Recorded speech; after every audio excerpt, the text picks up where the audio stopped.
But if you don't join and get involved, then you're not really going to find out anything. You're just going to kind of watch from afar. And I always say this line: you can't moan and lead at the same time. Okay.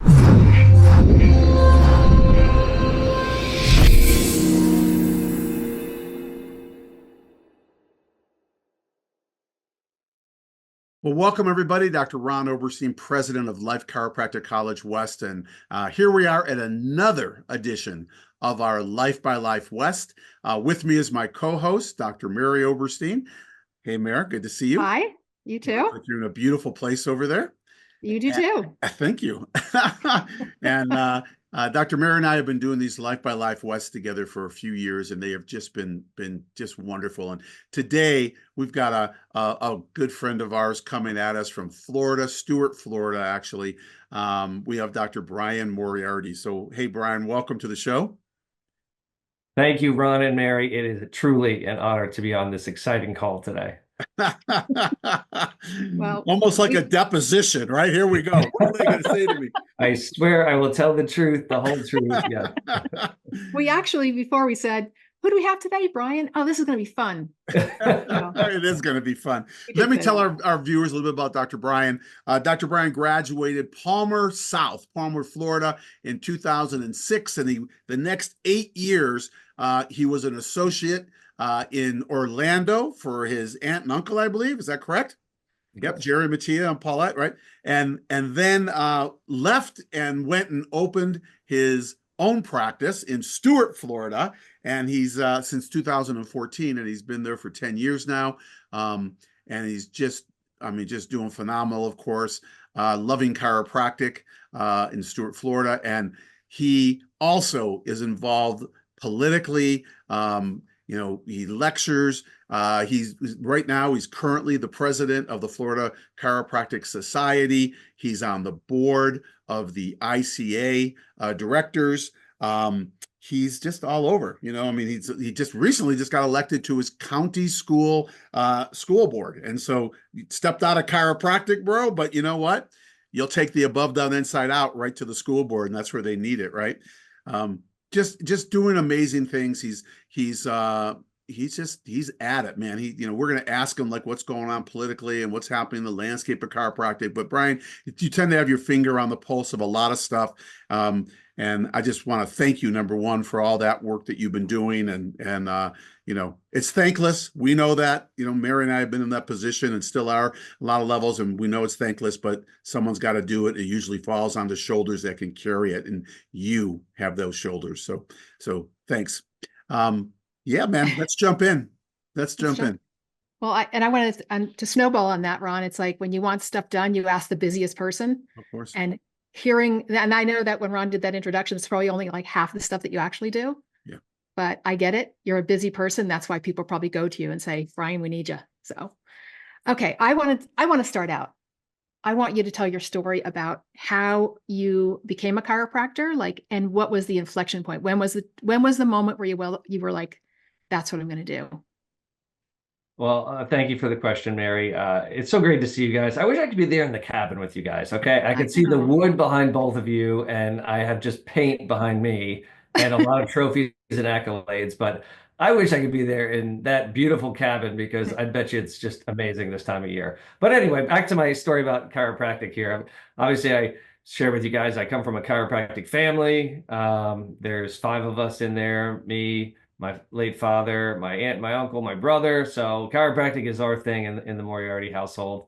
But how I got involved was literally from when I was 10 minutes old, because my dad was a chiropractor. He was at my birth and literally checked my atlas for subluxation as soon as I came out of the womb. So I started life just perfectly clear and have grown up just getting adjusted my entire life, free of vaccines or medications or anything like that. And sometimes in school they think you're kind of a witch when, they're like, but then they see how healthy you are and they're like, oh, maybe this witch is onto something. Yeah. but my inspiration for being a chiropractor is my father, because when he was 18 years old, he was diagnosed with a life-threatening condition that basically they gave him 6 months to live. They gave him a death sentence, and it was horrible. And my grandmother, his mother, was just hopeless and just looking for answers. And thankfully, a coworker's brother of hers was a chiropractor and insisted that he go to a chiropractor. Don't let him just pass on. Try this. So they went from, this was the 1950s where chiropractors were not on every corner. So they went on the subway, on the bus, an hour and a half each way from Jersey City to Brooklyn to get adjusted 3 times a week. Now somebody drives like 10 minutes to your office. They're like, oh gosh, I can't believe it's that much of a commute. But this is 3 times a week on a subway and a bus. And he got chiropractic care regularly for then 6 months. And instead of passing away in 6 months, like the doctors had told him, he lived for another 30 years, 30 incredible years. He became a chiropractor because of it. I'm literally alive today because he had 3 children in that 30 extra years he got, me being the middle child. So I'm literally alive today because someone stepped out and told them, go to a chiropractor. And he's my inspiration. It's why he became a chiropractor, my father, and it's why I became a chiropractor. And I'm just so proud to be one today in this great, great environment. Wow. It's incredible. Where's your dad go to school? So he went to Columbia in New York, like a lot of the greats. Yep, he stayed at home. Yeah, Life West wasn't around there. Otherwise, he would have went there, Ron. Go Life West. Okay, there's my plug. There's the plug. Yeah, so he went to Columbia, right? Yep. And then where did he end up practicing? So he was in Washington, New Jersey. He had a home office inside of his house. So basically, he slept in one part, went downstairs, practiced in the other part. And I don't know if you've ever had a home office before, but people, when you have a home office, will come visit you at every hour of the night and every day of the week. So it would be 9 o'clock at night and you'd have patients downstairs. It'd be Sunday at church time and there'd be patients downstairs. They know where you live, so it's kind of hard to hide from them. But he was beloved in his community and sponsored the Little League teams and had a great family practice there. And it was truly a blessing to the people of Watchung. So, Brian, I got a question. So, obviously you grew up the home office. It wasn't like you went to your dad, like your kids now go to your office, kind of thing. It was right there. I mean, it was all, kit and caboodle. Everything was there. When did you get hit? Like, when did you decide that you were going to be a chiropractor? Or did you decide then move away from it, being a chiro kid? I don't know if I want to do that. My dad's that or whatever. And, tell me, how'd that happen? Yeah, well, like I said, sadly, my father did pass away when I was just 8 years old. So it left some time to kind of wander off of the path. And I considered a lot of other jobs. Like when I was a kid, I was always like, I'll be a chiropractor. And then when you like really get to it, you're like, yeah, I won't be a chiropractor. I almost became an insurance salesman because I had someone I was working for part-time and offered me a very good job. And I really considered it. And I was like, maybe I'll just go into insurance sales. Sounds like there's some good money in it. But then finally, I came to my senses, talked to my family and said, I want to become a chiropractor. And that's when I enrolled at Life University. Sadly, they lost their accreditation in my first quarter. And then I transferred to Palmer, Florida, where I completed my education. And your brother was in school with you or separate or after? No, he came after the fact. He's 5.5 years younger than me. And he went on some different paths as well. But now he is a chiropractor in Georgia as well. Nice. Wow. Nice. Can I ask a quick question? You have 2 kids, yes? Yes. Do either of them say they want to be a chiropractor? So I have my son, Patrick, who's 9, and I have my daughter, Emma, who's 6. And when you like graduate from preschool, they ask you like, what do you want to be when you grow up? And, dad's always whispering in their ear, be a chiropractor, make daddy proud. So when Patrick graduated, he said, I want to be a chiropractor. And I ripped up in applause and charged the stage, and it was great. And then when Emma graduated, and I'm coaching her like, this is what you say on the mic. She said she wanted to be a cheerleader or a ninja. So that's her career choice. So I like it. I tried my best, but it looks like we're going to have one. We'll see. Maybe she gets older, but cheerleader or ninja is where she's headed. Well, time out. Because you know what? Chiropractors are usually cheerleaders of health. And yes, we have to be ninjas, with all the work that we do and the things we have to work around. So I think she's on the right path there. And then we'll just add that chiropractor. I'll tell you what, How old is she right now? She's 6 now. Okay, good. I'll get a Yeah. letter out to her next week, welcoming her to Life West, contingent on her passing her courses, and so she could put it up on the wall, and we'll give her a $1,000 initial scholarship that she can be able to use toward that, and then we'll put it up on her wall. Didn't Jerry Clum do that with our kids? He did. We got conditional acceptances after they were born. Yeah. Wow. And now you have the campus closer in Nebraska. So from Florida, that's like, Anywhere. you cut my travel time in half. I mean, it's a Anywhere. no-brainer. So Absolutely. Absolutely. I'm a big That is fan of so Nebraska. cool. That is yeah. and I have to tell you this, Brian, chiros with kids, Mary, that tends to be the question we get when we're traveling, wherever we are, and we're around chiropractors. I was like, what did you do? I want my kids to be chiropractors. We're like, what did you do? Because all 3 of your daughters are chiropractors, right? And it's so boring. We just say nothing, we just live the life. That's not totally true. Well, it isn't, but what's your truth? My truth is I always tell them, just find something you're passionate about and do that. Yeah. Ron, what did you do at night when they were At sleeping?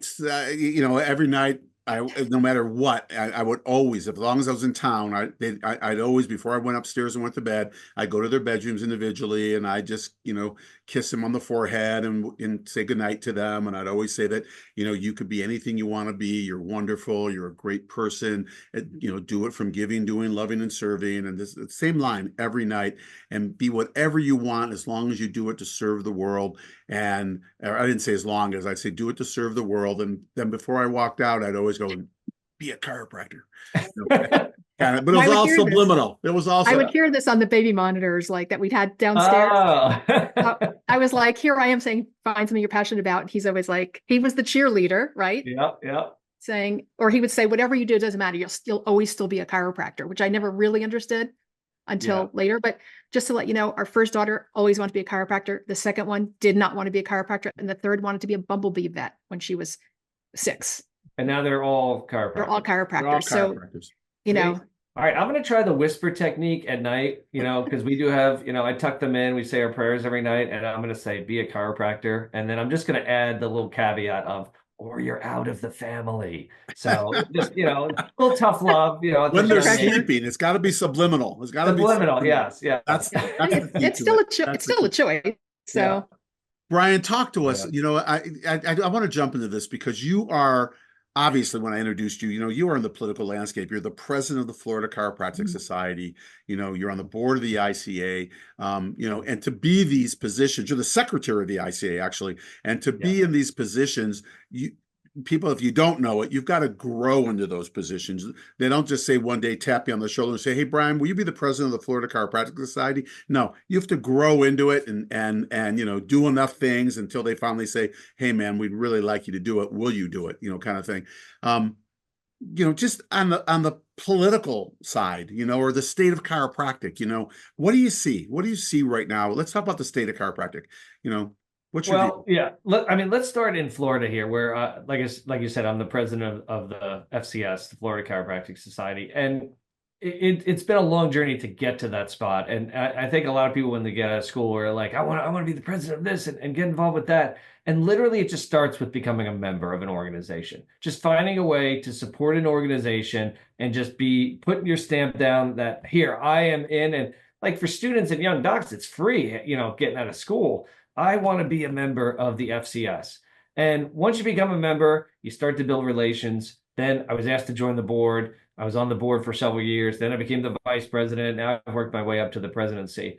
And it's been quite a journey getting to know different people, legislators in Florida, because in Florida, we're always battling tough issues. We're like front and center to kind of what the rest of the country does. And this year, they're pushing a scope expansion bill in Florida, where basically they want to push for chiropractors to do write prescriptions, minor surgeries, injections, things like that. And they've already told us that they're coming with full force with this. And these are chiropractors.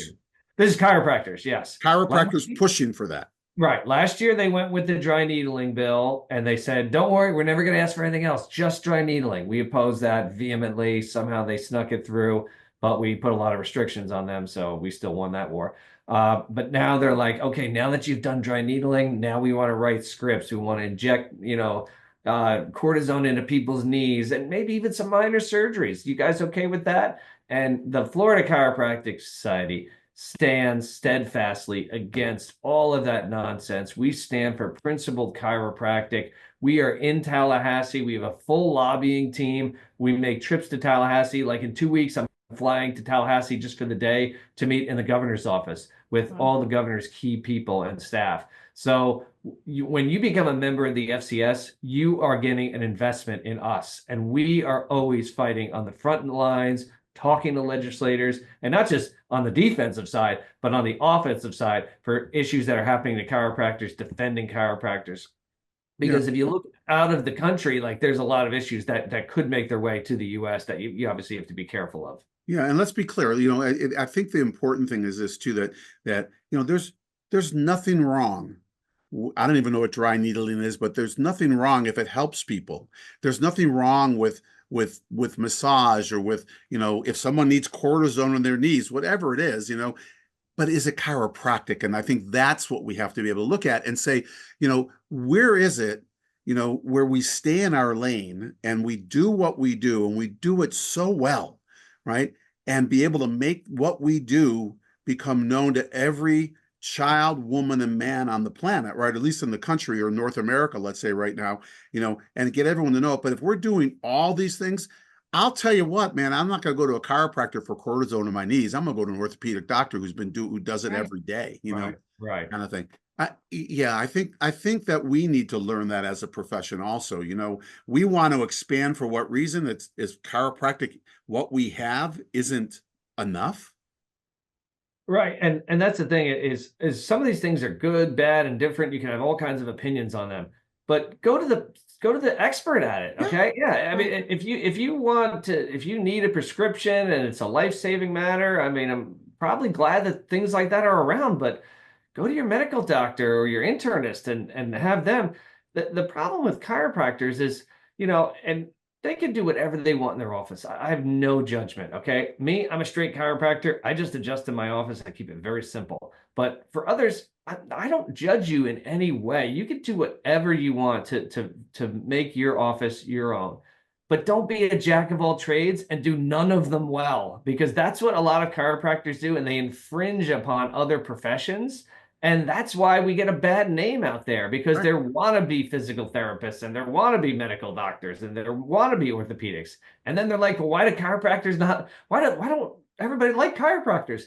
Well, we're trying to take their jobs and put them out of business. Exactly. Maybe they're gonna put their back up a little bit. Yeah, we're crossing over the lane, and BJ talked about the double yellow line, right? Don't cross over it because you're going to get hit right on the road. And it's the same thing. Like, we're just crossing, we instead of being and both of you, I just want to let you know this, that today I spoke with Scott Rosa. Scott's a upper cervical practitioner, an Atlas orthogonal practitioner up by Syracuse area of New York, upstate New York. I mean, this guy is doing imaging and doing things, cerebral spinal fluid imaging, things you wouldn't believe, and watching changes happen. He was just telling me about 4 cases of MS that came in, and with anywhere from a month to 12 months gone, like from MRI, gone on their brain, right? Only from upper cervical adjusting. He wasn't treating them for the MS. He was taking care of them to, correct their subluxations, get their nervous system flowing. But he started getting into the lymphatic flow and the cerebral spinal fluid of what it does. And I'm listening to this going, my God, it's like this all from a chiropractic adjustment. Everything from there's so much that we don't even know about, that people don't know about. And yet we want to move away from it and do something that other people are already doing, but no one else can give that adjustment. Right. And we've seen so many life-changing miracles in our office and talking with other chiropractors and in the circles we run in. I mean, you hear these miracle stories. And for me, chiropractic is enough. Okay. The power that made the body heals the body, and it can do some absolutely incredible things. And until we've harnessed every single thing possible, which we're never going to do because it's limitless and we don't even treat any kind of a symptom, we just make the body work better. Right. Until that happens, then don't even worry about branching out into other things, because there's just so much more. And the research that comes out over and over. I mean, you hear so much research about these things, like what you're talking about. It's truly amazing to be a chiropractor and to be a part of this incredible profession.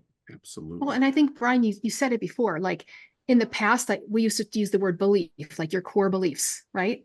With all the research, all the science, it's not a belief anymore. Right. Right. Like, as you were talking, I was thinking about that, like, well, maybe it comes down to the chiropractor having a strong core belief. Now, forget that. Like at this point, it's like, look at the research, look at the stuff that Scott Rose is doing. And it's like, once you have the knowledge, so it's like your core knowledge, how strong is your knowledge? Yeah. Once you have that and you have the science, and then in our practices, when we see these, which they're not really miracles, they're science, right? Right. They're research. When we see that, it's like, how could you possibly think I'm not enough? I should probably do some dry needling. Again, nothing against the dry needling. I don't know what it is either, and I've never had it. Yeah. But like the day that I ever say as a chiropractor, I'm not enough, I need to add something else, like, Ron, take me out back, because it means like something happened to my brain, you know? Get her an upper cervical adjustment is what has to take place. That, exactly. Like, No, but I hear that. I hear what you're saying, Mary. And, it's so interesting because what you just said was that what I heard was that, until we get this science out to people, until we really get this information out. And Brian, I have to tell you this, and, Mary, you see it every day at the college, what our students are walking out with is incredible. I mean, just about the brain body connection and, and it's really all we're talking about. And whether it's the neural lymphatic flow or whatever it is, but it all stems from, right, having a clear nervous system, because everyone knows the master control system is the nervous system. But when the effects of that and what takes place, and this is what we have to get out, and not just, okay, good, your system's clear, now let's let your body heal. We know that on a core level, but on that other level, for an educational level, man, there is so much happening that you wouldn't want to do anything else. In fact, we should study more how to do what we do better, right? To become, even more proficient at delivering the goods, because all it's going to do is, and anything that's happening is already going on in the body. Yeah, and to Mary's point, what I love is when people like pull me aside, if they're a new patient or they're visiting, and they whisper in my ear and they go, just so you know, I'm a believer. I believe in chiropractic. And my response is always the same. That's great. I'm glad you believe in it, but I believe in Christianity, okay? But this has nothing to do with it. This is a science with research behind it, okay? So you don't have to believe in it. It works whether you believe it or not. That's right. Right. That's You, right. you never say Brian, this. what I always say? I always go, oh, that's so cool. Yeah. I don't believe in it. And they go, what? You go, yeah, I know it. It's a science, Yeah. Yeah. I mean, to me, it's as silly as saying, I believe in putting gas in a tank and the car runs. That's a belief that I have. Right. When you look at me and go, I don't actually think that's a belief. Like that has been tested. I believe in gravity. Oh, Dr. Sid dropping the keys, baby. We believe in that. It's what's there. It's what's there. Man, Well, I'll tell you, we've got a long road, don't we? And it's a beautiful road because we can never stop educating, right? Yeah. Right. I was just going to say that it's like, we really do. We need to just get the research out there and just keep educating. And we see it at Life West. It's like, at Life West, I think that information literally gets poured down their throats, right? Some of them get filled up. Some of them start spitting it out. It's too much. And some of them, the hose has a kind of a hard time finding their mouth.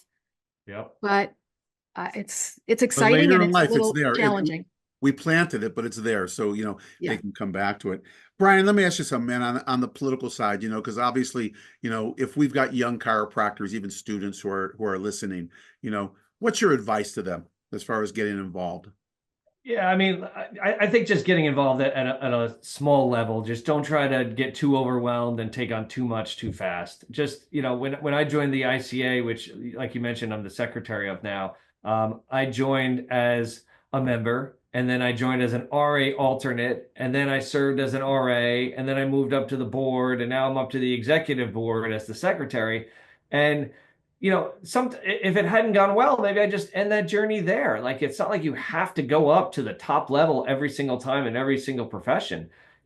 Sometimes you just want to dip your toe in the pool and say, maybe that's not for me. But if you don't join and get involved, then you're not really going to find out anything. You're just going to kind of watch from afar. And I always say this line: you can't moan and lead at the same time. Okay, you know, so you have to get involved and just become a member. That's why I joined the ICA, and trust me, none of these organizations are perfect. None of them are, but they are what we have. And if you don't like it, join, have your voice be heard, and make it better. Make it what you want it to be. And that's what we've had a big movement recently in the ICA, is to help bring it to where we want to bring it to. And that's from getting involved. And it's a lot of time away. Okay. You know, Ron, you know, Mary, when you get involved with things, there is time away. You're going to miss out on things. You're going to miss time with family, but it's to support chiropractic.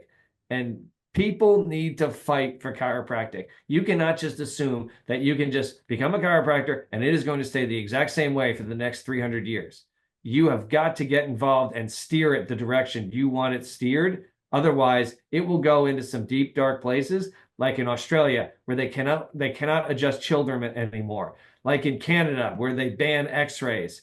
Canada during COVID, very few people know this, but during COVID in Canada, if you even asked about the vaccine, the shot that they mandated there, Right. they would give you a mental disorder diagnosis just for asking a question like about the safety of it. You will get diagnosed at your doctor with a mental disorder diagnosis just for asking a question. Yeah, So and it's taken to big the battles board. that have to be fought in this world. Yeah, absolutely, absolutely.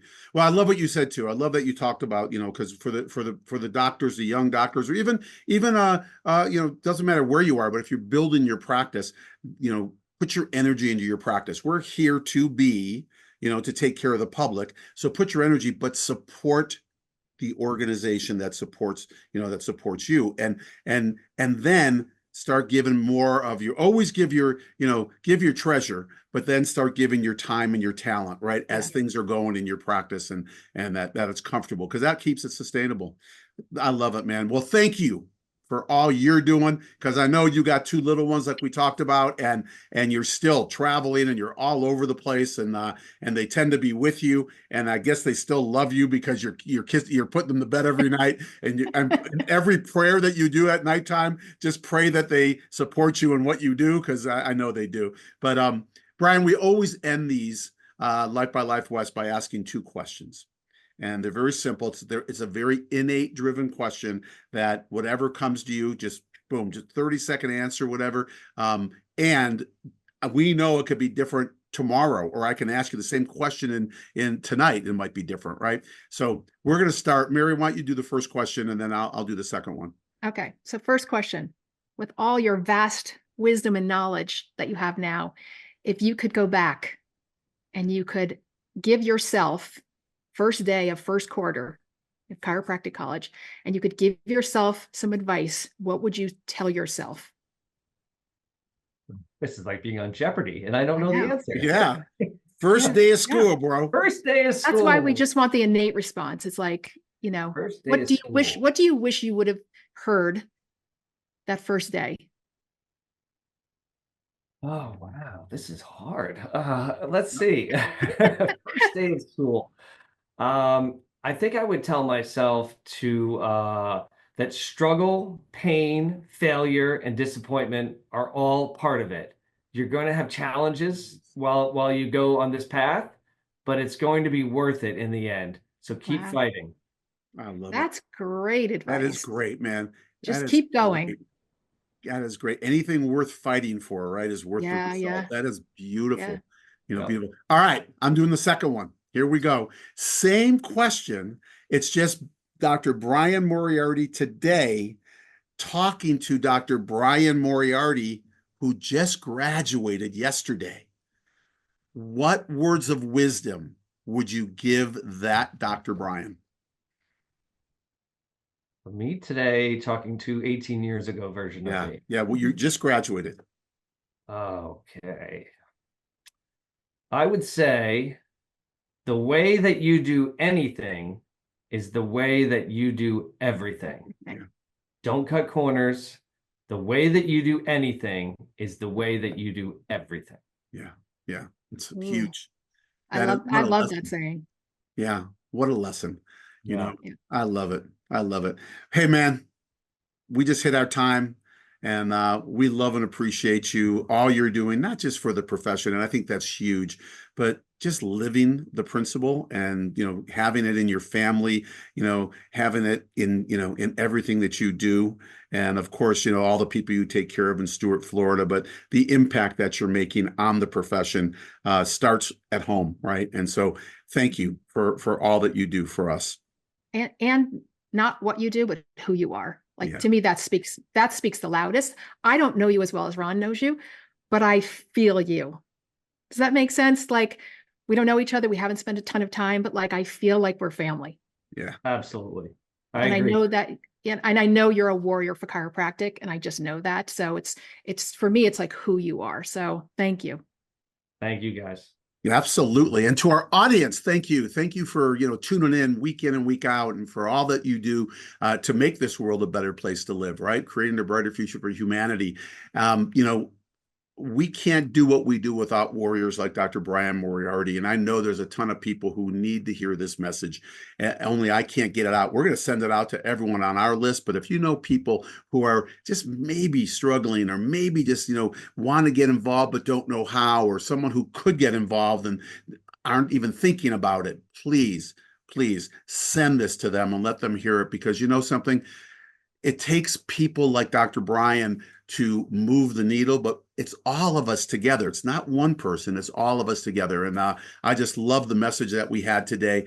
And I love that you guys keep coming week in and week out. We drop these Life by Life West every other week. The opposite weeks we do our Life West leadership line. And we're going to keep bringing them as long as people keep listening to them, and which they are in droves right now. And we appreciate that. So until we see you at the next Life by Life West, for Dr. Brian, Dr. Mary, and myself, I would just want to wish you the best, and I keep loving everybody around you, and just make sure that you're letting people know that they are much more powerful than they were ever led to believe. See you at the next Life by Life West. Bye-bye.